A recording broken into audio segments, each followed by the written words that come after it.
Good afternoon and welcome to the Rotary Club of Edina. I'm Sam Thompson and I'm proud to be your 66th president.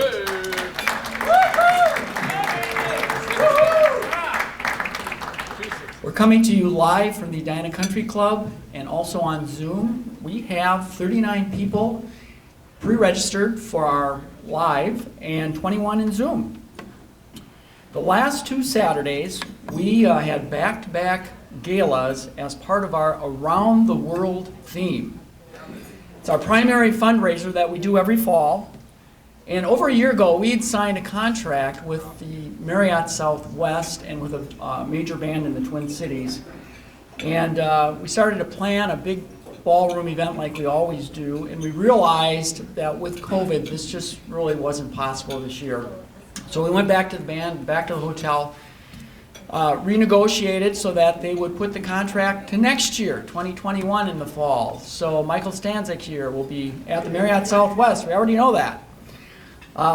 So then we realized to have an in-person gala that we had to have smaller gatherings. And we kept the theme around the world. And we reached out to our members and asked them if they would open their homes. And what they needed to do was offer a themed dinner in a country of their choice. And I tell you, our members came through.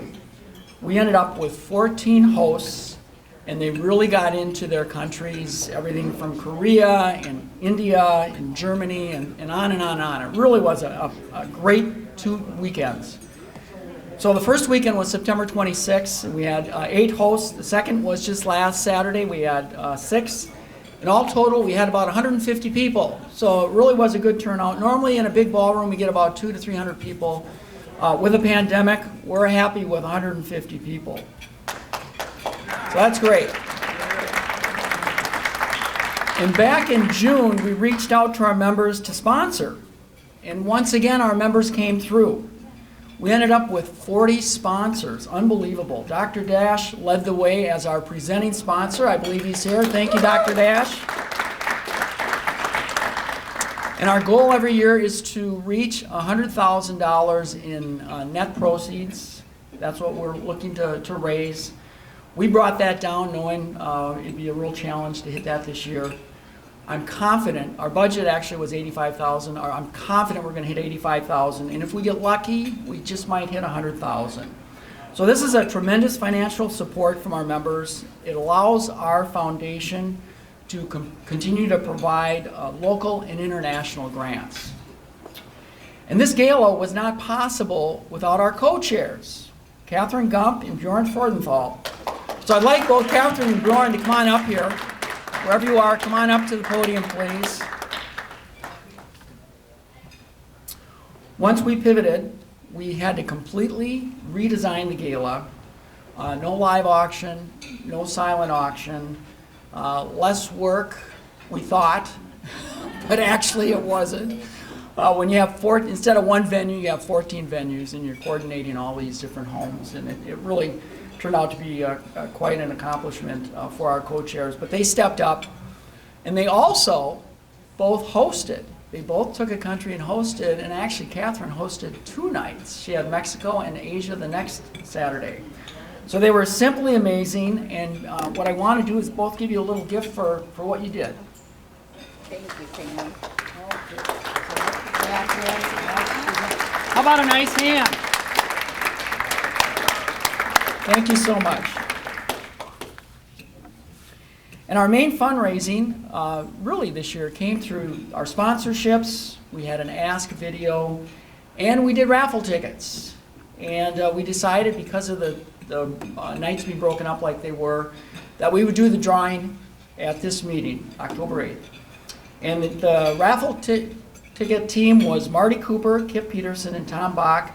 And they did an outstanding job. They couldn't really come to the meetings to work it like we normally do, so they had to do it all through mail and calls, and they did a great job. So I'd like to have Kip and Tom, who are here, to come on up and do the raffle drawing.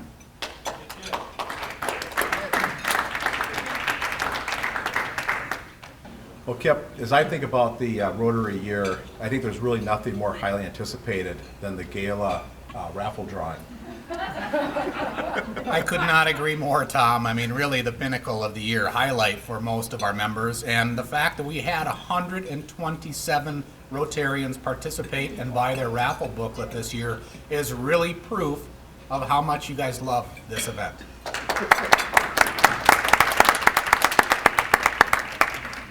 So while we couldn't do the drawing at the normal large event, today's meeting is a perfect time to do the drawing for the big $1,000 winner and 5 second place $100 winners, and also recognize our raffle sponsor, Grandview Auto.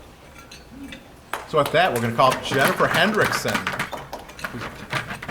impartial selector. And we're going to start with the 5 second place winners. Jeff Owens, I'm out of here. We're gonna start with the 5? You can do one at a time.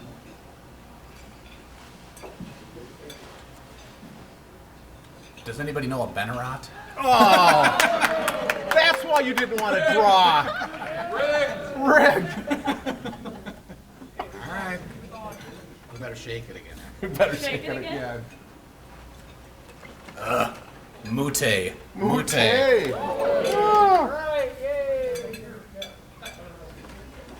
Sharon Chandler. Congrats. Wow. Joe Aarons. Was the 5th? Nope, that's fifth. Last one up. Last second place winner. Is that all right? Shelley Loberg. All right, let's shake it. We're gonna shake it. Take it again.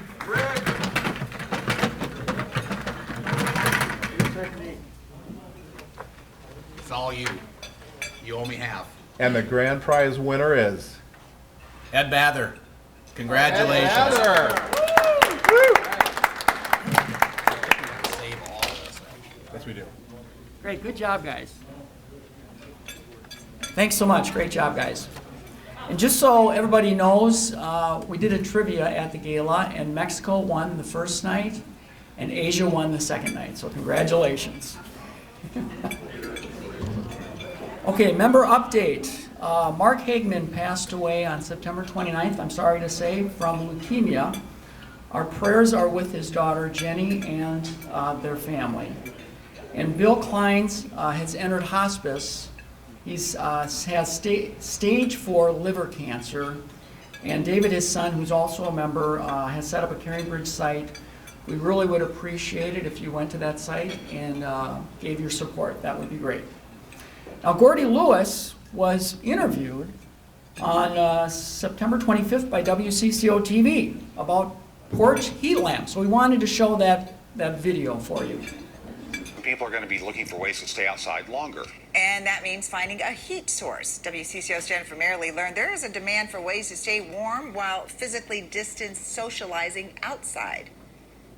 Look at my beautiful porch. Oh my gosh, I'm so lucky. Gordy Lewis knew he wanted to extend how long he could sit outside on his porch this year. I'm kind of homebound. It's a wonderful place just to have company and guests come. It's where he reads, and it's how the 93-year-old has seen friends and family since the pandemic began. His daughters convinced him to order a heat lamp early. Dad, if you're going to get one, you better get it in a hurry because pretty soon you won't be able to find one at all. Fire tables sold out at Yardbird in St. Louis Park a month ago. This year, it was almost like every other sale. It's an easy add-on. Matt McCracken said customers were looking for ways to add comfort to their outdoor setup and a way to stay warm. So they can be outside longer. A lot of requests at the end of the season for fire tables. The only ones left are in the showroom and must stay on the floor. Gordy found his heat source online. The marvelous setup is adequate for both of the two chairs, but when it's right over me, it's especially cozy. He says it will make the rest of the year more enjoyable. When it gets a little bit colder, I'm just going to put some Snuggies on and I'll sit out here and watch the world go by. Jennifer Merrily, WCCO 4 News. All right, way to go, Gordy. And Toshi Metzger's son got married on October 3rd, Drake and Andrea. They had 46 close family and friends that were at the wedding, so congratulations. We have birthdays because we didn't meet last week. We're actually going back a little bit, but happy birthday to the three of you. And anniversaries, I believe there's 7 there. So congratulations with your anniversaries, all of you that are listed there. And assisting off podium, we have our greeter, Sandra Kresbach. Zoom greeter is Mary Swenson. Front desk, Heather Hansen. Helping Becky. Photographer, Mark Jessen. And a new position, starting today, is Ryan Wilson, AV support. And he plans on doing that every Thursday, hopefully. So, hey, Ryan, we love you. Okay, now I'd like to have Tom Cook come up for the invocation, pledge, and the 4-way test. So a wise sage and a member of this Rotary Club, Mr. Wooge Bayun, once quoted in his Rotary memoir, another fountain of great wisdom, words attributed to the Buddha, who says, "In the sky there is no distinction between east and west. People create distinctions out of their own minds and then believe them to be true." I believe that to be true, but I also believe that if we can believe in the distinctions that we create, then surely we can believe in our ability to overcome those unnecessary distinctions in order to be more fully the community of humankind, just and compassionate and concerned. And this is, of course, the work of Rotary. Let us pray. In these times when it seems that so many would elevate our distinctions into outright differences and our positions into polarities, inspire the women and men of Rotary, O God, to bridge continually the gaps in our human communities, to honor one another in our differences, to elevate the values of service and respect, and to use our influence to build a better, fairer, and more honest world for all humankind. Amen.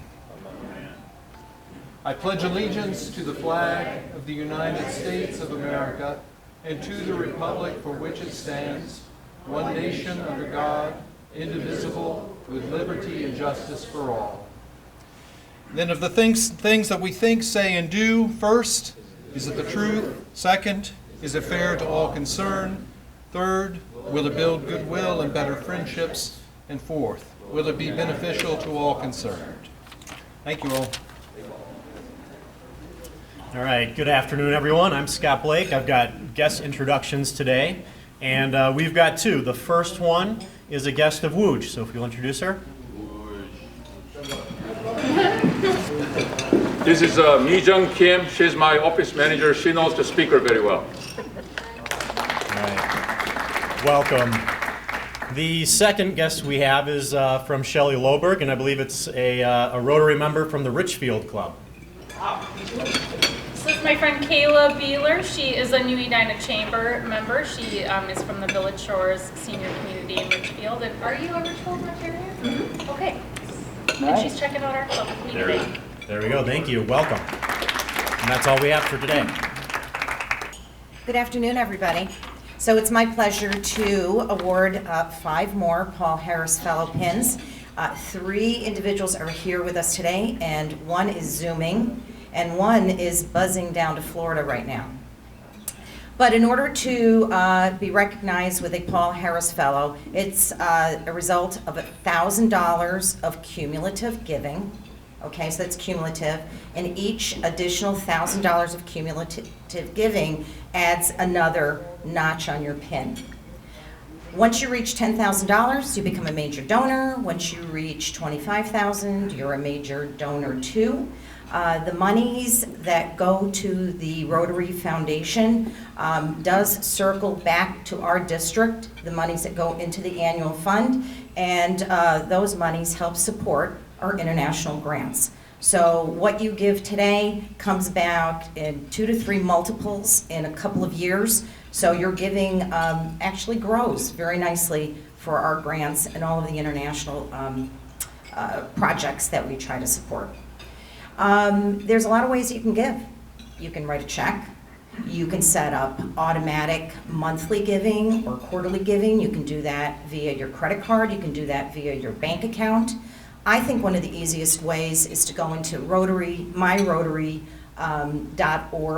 and it's very easy. There's a donate button right up there, and you can give that way as well. You can also give appreciated stock. If you need help with that, let me know and I can help you do that.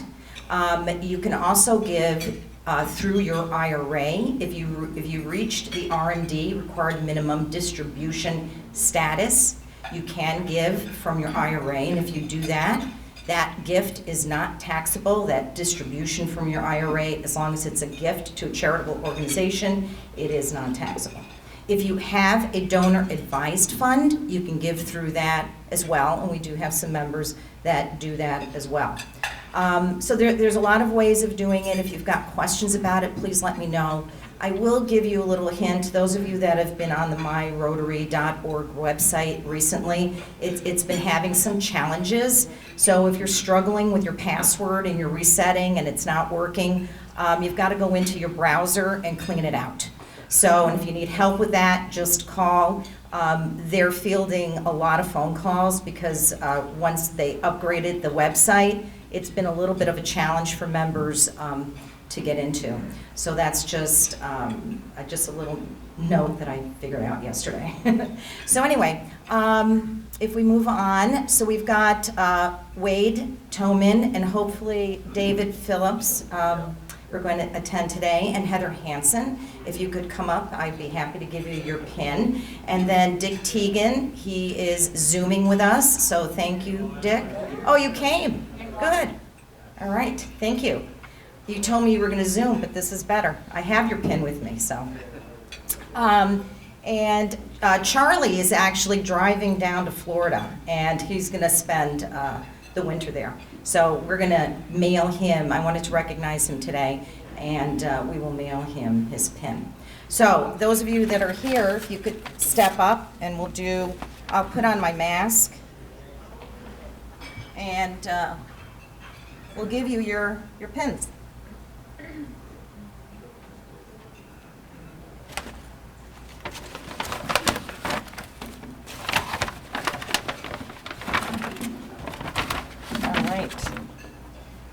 I don't have David here to help me today, so. You need some help? Here's. All right, Heather, thank you so much. Yep. We've got Wade. Congratulations. Dick, thank you so much. Appreciate it. And we've got David. Thank you so much. All right, I guess we're going to have a little photo op here. Yeah.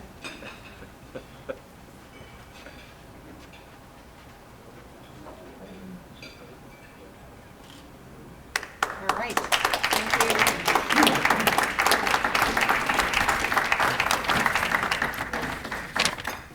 Hi everyone. So we have a couple of fun events coming up, and the first one I'm going to talk to you about is our Halloween event, and we would love to have you guys participate and volunteer, and you can let me know if you have a costume or not. You don't have to come in costume, but I will be there in a Halloween costume handing out little goodie bags to all of our Edina kids that have signed up. What are you going to wear?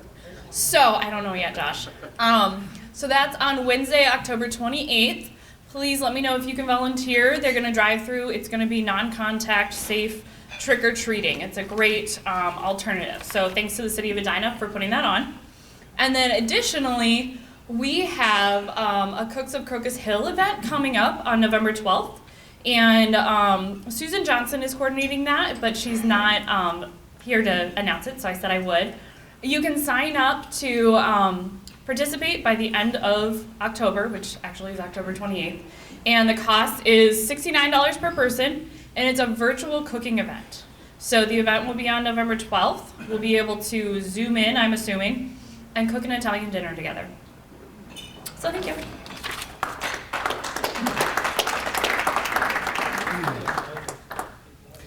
One last announcement, Helping Hands. There are flyers on the table, and you can go to our website and see Jean Morrison. It's all about reaching out to our members, and we need people to help us do that. We want to stay in touch with our members, and so if you can help us out, that would be great. Now I'd like to introduce Woosh Bayan, who will be introducing our speaker. Woosh is a Minnesota-based attorney and community leader. Woosh received Service Above Self Award from the District 5950 in 2008. And he served as our club president in 2011-12. He is a multiple Paul Harris Fellow, and he served as District 5950's legal counsel from 2014 through 2016. Woosh lives in Edina with his wife, Jennifer Park, and their 2 daughters. Recently, he became a speaker on the subject of service above self. His book, titled My Rotary Journey, has been popular among Rotarians around the world. Here is Woosh.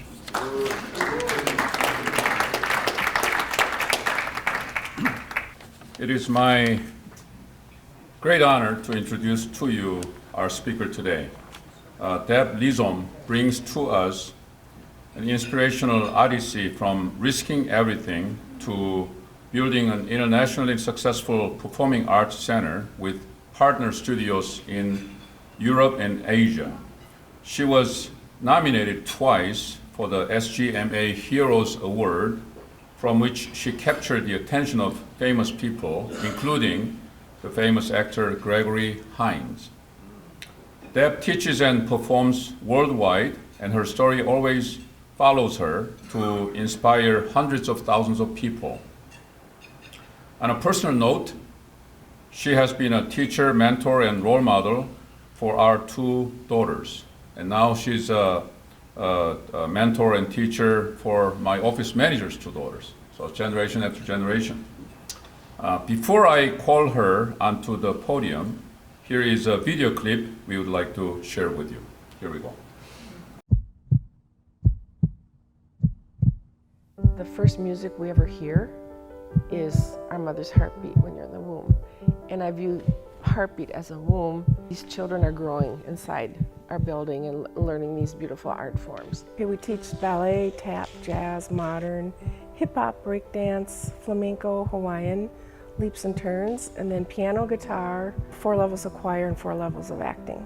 As you progress through the training, all of a sudden this dancer emerges. Students are cared about, because I know, and my daughter know full well what it's like not to be cared about. Well, we were both abused, physically and emotionally. It was probably just as hard for her to witness me as it was witnessing her. I think when there was times where I felt old enough, I would throw myself over her to try to be a buffer between my father and her. Growing up, my life's goal was not to be a battered woman. It happened over a period of 23 years. As the years went on, the control kept getting more confining to the point where I couldn't have friends, I couldn't go to family functions. The path kept narrowing as far as the control. So, the perspective of a child is, let's go live at grandma's house. That's what I thought. So there was a lot of things that kept me in there. I was the oldest of 6, I would need to set an example. My faith kept me in the marriage. The hardest thing to do was to ask for help, because I was raised on how to keep a relationship together. That's all I ever saw within my extended family. She's looking at a child and she has to make choices, not just for herself, but financial reasons. As an adult, I can see it in a much clearer way. When you're younger, it seems so much easier to just go. I started fighting back when I was 15, and then there was a number of years I didn't speak to him. I announced it. I said, this is going to be the last time I talk to you. You're not my father. So that was a launching pad for a lot of getting hit, because you're not talking to me. I knew it wouldn't matter whether I engaged or not. Anything could set this guy off. So it was easier just to not engage, and it was my choice to do that. He came home quite agitated, which he often did from work. And I was getting ready for bed, so I had a long nightgown on.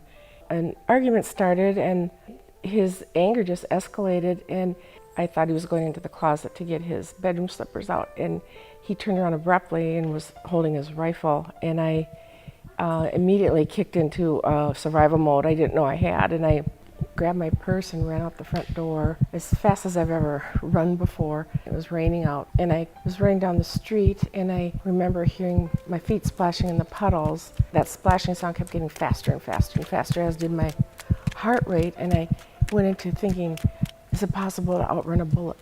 You know, is it possible to get way fast enough? I got to the end of the block and saw some bushes at a neighbor's house at the end, and I went to hide behind those bushes. And in the meantime, he had gotten his car and drove down the street and then came and grabbed me and forced me back in the car. I finally called the police department out of just desperation. They put me in touch with the Lewis house. As soon as we got off the phone, they said, come right in, you have to come in right now, we need to talk to you.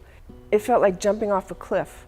But when I contacted the Lewis house, they said, yeah, you just jumped off a cliff, but you will land and you'll land safely. And so they made me believe that while I was floating down to figure out where I'd land, I was safe.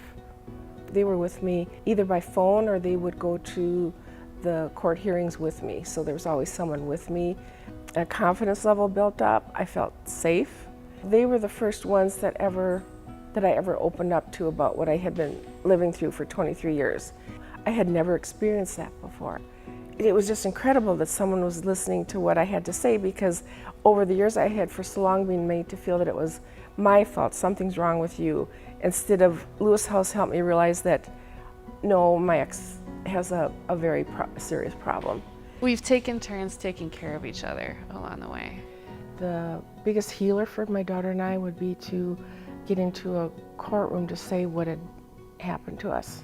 I didn't want to go through life having that kept inside, and then as I got older, having this major regret that I didn't do something that helped Kristen and I heal faster. But after the divorce and after the domestic violence trial, I was in a position where I had no choice. How am I going to support myself? How am I going to support my daughter and get her through college? And right away, she had her dreams that she's been of this place, you know? So it was just like, snap into it. It was great. Out of necessity, I jumped into my passion. She's got this building in mind. She was ready. We'd been working with community ed, so we had lots of students that wanted us to build a studio. When the studio opened, personally, I had $200 to my name. We had to go full speed ahead to make up for the 23 years of not such a happy life. And oh man, we hit the ground running. You know, we opened up partner schools in Barcelona and Tokyo. I met so many luminaries in the entertainment industry. It was just one thing after another kept happening. It's like, this is incredible.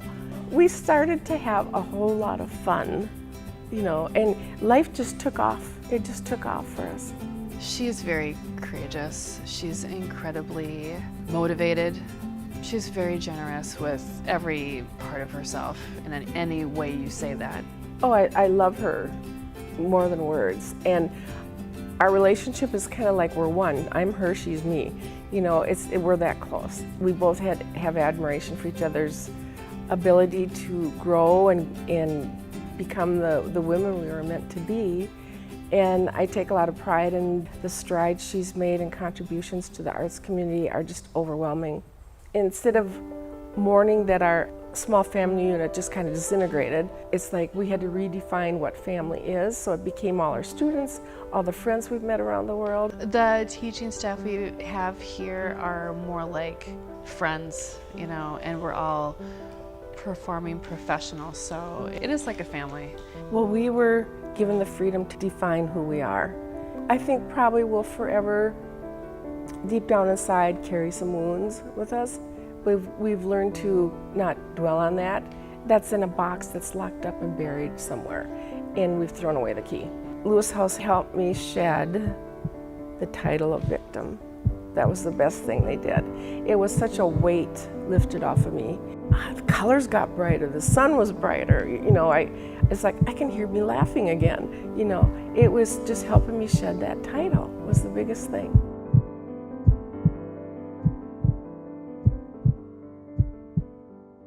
This experience was written into a book, which is best-selling. On your way out, she brought a few copies. Take a look.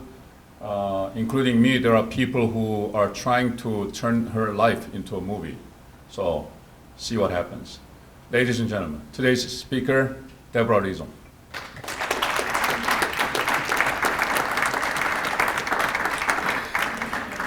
Oh, so many steps to go through nowadays when you're.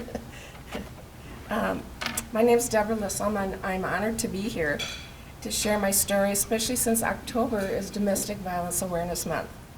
Looking back after leaving a 23-year emotionally and physically abusive marriage, I can sum up victimhood this way. By staying a victim, you are burdened with an emotional weight that will break you. The person you are can't grow and will eventually disappear. You become a good actor, trying to make things seem what they are not, but ironically, you lose the ability to smile and communicate. By shedding the title of victim, you can breathe and move forward with lightness. You will reclaim yourself and who you were meant to be. You will find that colors are brighter, you will hear laughter and music, and suddenly you have something called gumption. It was never my goal to be a battered wife. The physical and emotional abuse my ex-husband became part of my daily life. The happy and optimistic person that I was turned into a petrified, walking on eggshells woman who never knew when the next surprise attack would occur. In his quest for all-powerful control, with each passing year I became increasingly isolated from my family and friends. Forces that kept me in this situation include being the oldest of 6 children. It was always my job to set an example, and I was raised to know how to stay, not how to leave. My faith extolled the importance of a marriage and both parents raising their children. I wanted my daughter to grow up in an intact family. Fear of being killed if I tried to leave, he threatened to hurt me, worse if I had said anything to anyone about his violence. And the stigma of a divorce back then was something I didn't want to have to deal with. And ironically, my dance training kept me in the marriage because in dance training, you are conditioned and trained to stay and stick with something until you get it right. All of my strength was consumed by trying to keep one step ahead of my ex-husband to protect my daughter, Kristen, and myself. I was broken and trusted no one. It was a slow and progressive whittling away of me. Every time I tried to put the building blocks of my self-esteem, self-confidence, self-worth back together, my ex-husband would come and knock them down. And soon those building blocks became too heavy to lift and carry. The only place where I felt normal was in a dance studio. Dance became a lifeline for Kristen and me. It became our identity. Looking back now, I know that God blessed us with that gift as a connection to a happier world. I dreamed of owning my own studio someday, a place where Chris and I could become the women we envisioned in our dreams. Just when my self-confidence and self-worth and self-esteem had all but disappeared, my ex-husband did something that in a perverse way freed me. In anger, he aimed a rifle at me one day after work, and I fled my house in terror, running down the street in just my nightgown on a rainy April evening, praying that I could outrun a bullet. This incident frightened me to the point that I dared to let the divine messages of, "Get out now, you can't take this any longer, you will be okay." The next day after my ex-husband went to work, I made my first ever request for help by calling the police department, who put me in touch with the Lewis House Women's Shelter. After my initial meeting with them, I filed for a restraining order and a divorce. I was on my way to putting the building blocks of me back together again, that for so long were victims of a wrecking ball. In order to hear the music of my laughter again, I first needed to get my voice back. Soon after the divorce, Chris and I filed the first ever domestic violence lawsuit in civil court in the United States. We needed to be in a safe place to tell what we had lived through. We needed to be given a voice. The trial at times also became abusive because of the 23 years of abuse. I was only allowed to talk about the last 2 years. We were silenced again, but this time by the court. After the trial was settled in our favor, Chris and I were on full throttle to start a new life. I put my house on the market to buy a piece of land on which to build my dance studio. The real estate market at that time was very slow, and it took almost 6 months to sell. Just when I thought our dream would not come true, divine intervention happened again, and I had only 1 month remaining to sell my house before the owner of the land wanted to give it to a higher bidder. I felt myself sliding back into victimhood, and that is until my realtor called to say that my house had just sold for my asking price in cash, and I had to be out in 3 weeks. All transactions took place on the very last day that my bid on the land would be honored. It was the beginning of many extraordinary events. Chris and I decided to name our Performing Arts Center Heartbeat. On so many levels, it was an appropriate name. When Heartbeat opened, I literally had $200 to my name because I had sold my house to build Heartbeat. I lived secretly out of my office for 3 years. I slept on the sofa in the lobby. There was a dorm refrigerator. I had my clothes in cardboard boxes, and there was a laundromat 2 blocks down. But along the way, I met many luminaries in the dance community, including the late Gregory Hines. And while laid up in the hospital after extensive knee surgery, I had unfortunately fell and blew out my ACL, so I had to have that replaced. And I brought my tap shoes with me and hung them on the end of my bed as an incentive to get through the surgery, get through the physical therapy. And while in the hospital, I wrote a letter to Gregory and asked him if he taught master classes anywhere that I could go to. And I explained what my daughter and I were doing to build Heartbeat. And 6 weeks later, I received a phone call from him, which was kind of like an out-of-body experience for me to have my idol call me one day. And Gregory did come teach a master class for me and my students. Gregory took Chris and I under his wing, and through phone calls and taking classes from him, he was one of our biggest advocates for pushing ahead with our dream. I was invited to perform with Gregory on stage in New York City and in Chicago, and took many of his classes as I could for the 8 years before his passing in 2003. Many other professionals in the international dance community reached out to visit Heartbeat. Recording artist Bobby Caldwell connected with us to visit Heartbeat and arranged a mini concert there, serving as a CD release event for a song he and Quincy Jones had produced called Love Shouldn't Hurt, and it was to bring awareness of violence against children. Chris and I felt the love and caring of these professionals who soon became our cheering section as we started our new life. To expand Heartbeat's reach in the dance community, I initiated cultural exchange travel study programs with studios in Tokyo and Barcelona. Now 22 years strong, Heartbeat has hosted students and teachers visits from other countries, and we have reciprocated with our students and teachers visiting them. In addition, Chris and I were able to be part of a U.S. State Department licensed trip to Havana, where we visited a studio there. In 2004, Kristen taught a month-long residency at the American University in Cairo. Heartbeat also was asked to produce a show performed at Leeds Castle and Sadler's Wells in London, and we were asked to represent the United States in the 400th anniversary of the sailing of settlers from Kent, England to Jamestown, Virginia. And once we were there, I realized we were the only group from the United States invited to do this. We also taught in Milan and Geneva. We have received special permissions from amazing film companies, allowing us to produce our musical theater adaptations of many classic films. We were able to do Star Wars, courtesy of George Lucas, Lord of the Rings, courtesy of Middle-earth Enterprises, Harry Potter, courtesy of J.K. Rowling and Warner Brothers. And this June, we will be doing The Greatest Showman, courtesy of their producers. Our life has grown beyond our wildest dreams. Had I kept my mindset as a victim, Kristen and I certainly would not have traveled this glorious journey. We would not have built Heartbeat. In the past 22 years, we have taught thousands of students with the goal not only to give them excellent training in dance, acting, and singing, but to help them put their building blocks together on a solid foundation. We know how it feels to be broken, and through our experiences, we know how to heal. I often describe our journey that Chris and I have been on as hitching a ride on a cosmic slingshot into an unknown universe. We did not know when or where we would land, but with our newly discovered confidence, we would land on solid ground. Over the years, our story has appeared on the front page of the Star Tribune, the Pioneer Press, and was featured a news story on WCCO. We move forward with lightness on a path God is sending us. When I look at Heartbeat and reflect on our new life, I can truly say, I built that. In 2013, I wrote a book that chronicles my journey titled Dancing to My Heartbeat. It received finalist awards in 3 National Book Award programs and first place in an International Book Award program. Speaking before the Minnesota State Legislative and Judicial Committees and being a keynote speaker at the Mayo Clinic, Minnesota Vikings NFL Cheer Association, colleges, universities, public schools, police departments, legal and medical associations, and religious and women's groups has been very fulfilling.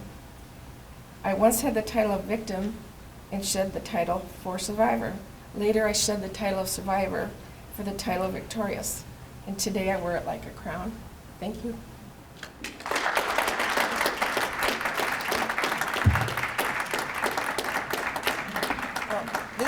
This is my book, by the way.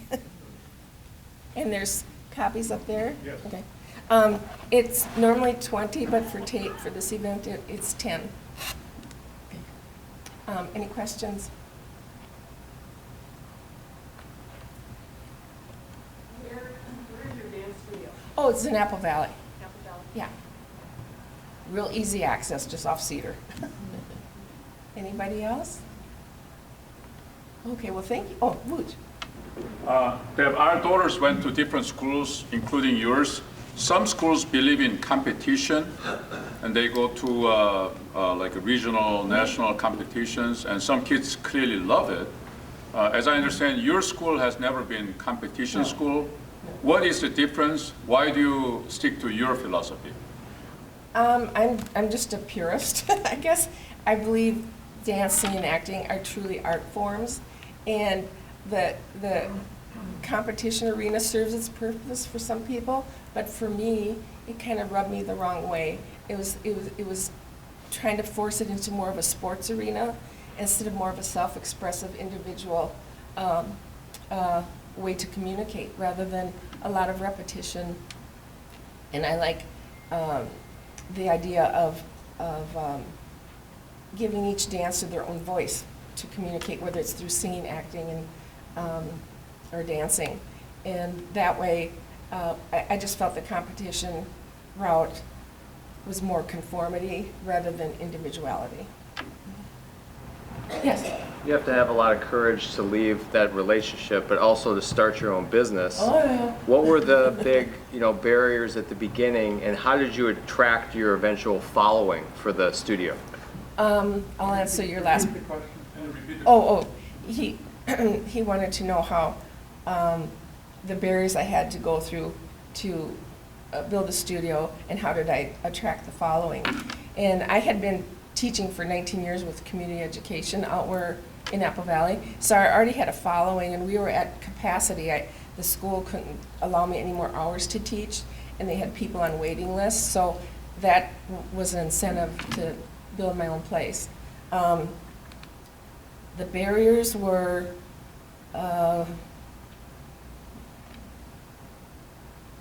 I guess getting like financing for people to believe in what I was doing.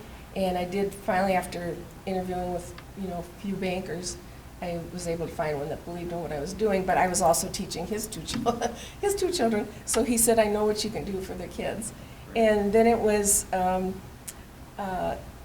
naysayers, like, you're risking everything. I sold my house, my furniture, everything. I had my clothing and a car, and that was it. I didn't even have a fork. I sold everything to buy the property. But it was just maybe the hurdles more were having to learn to deal with the naysayers and just let it roll off my back. Yes? Who did you let dance in the movies? Was that you, your daughter, or a group, or how did you arrange for that? Could you repeat again? How did you manage the dancing in the movies that you mentioned? How did I manage dancing? Was it you and your daughter, or was it like your dance students, or who danced there? Oh, she's asking how did I manage to do the dancing in the movies. We didn't dance in the actual movie. We got permission to do our own adaptation of the movie, to put it on film, what you see in the movies. We did our own adaptation, so it was a live performance on stage with singing, acting, and dance. So essentially we took a movie and turned it into a musical. Of course, very abbreviated. We didn't have the whole length of time or the budget to do that, but it made it much more interesting for the children because they were familiar with the story, and then to act or sing and dance in it, it was just thrilling for them. Okay. Yes? You know how many abused women there are in the United States roughly? Are there a lot of them like yourself? Yes, there are. 1 in 4 women in their lifetime will suffer some sort of abuse, whether it's physical, emotional. And with this pandemic in the United States, the incidence of abuse has gone up by 27%. In some countries, in some of the countries in Europe, it's actually gone up 30%.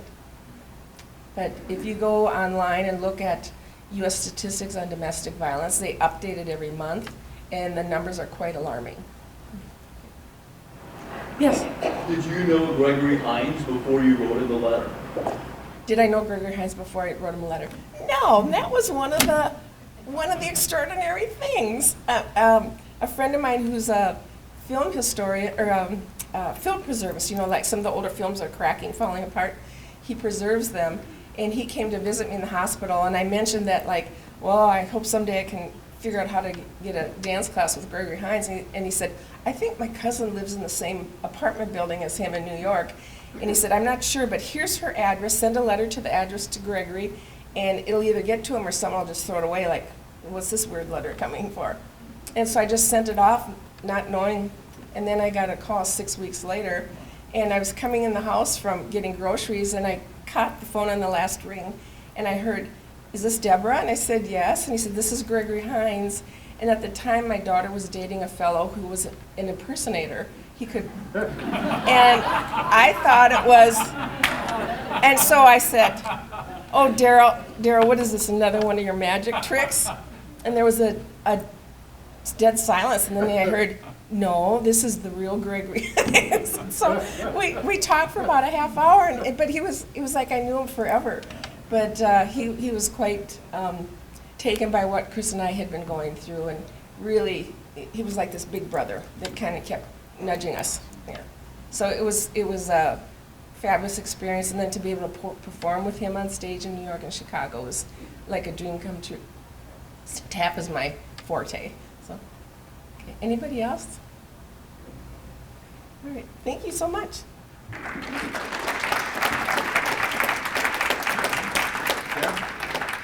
I want to thank you for being here with us today and sharing your personal story of strength, resilience, and hope. Thank you, boss. From literacy and peace to water and health, Rotary is a global network of 1.2 million problem solvers who unite to take action to create lasting change to better our world.